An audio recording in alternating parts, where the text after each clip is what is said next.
Hello everyone, welcome back to our channel. In today's video, I'll show you how you can share your NGL link. So this lets your friends send you an anonymous message, question, or feedback. Let's get started.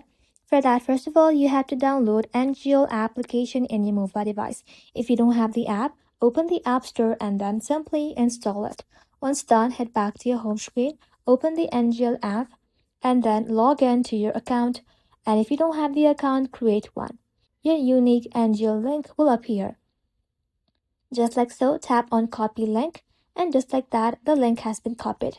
After that, head back to your home screen and then open up your Snapchat application.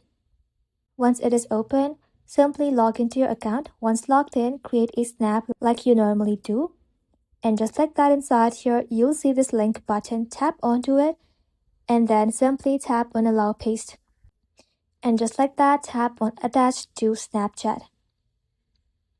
And that's it. Your NGL link is now added to Snap. Once the snap looks good, you can either send it directly to your friend or post it on your story.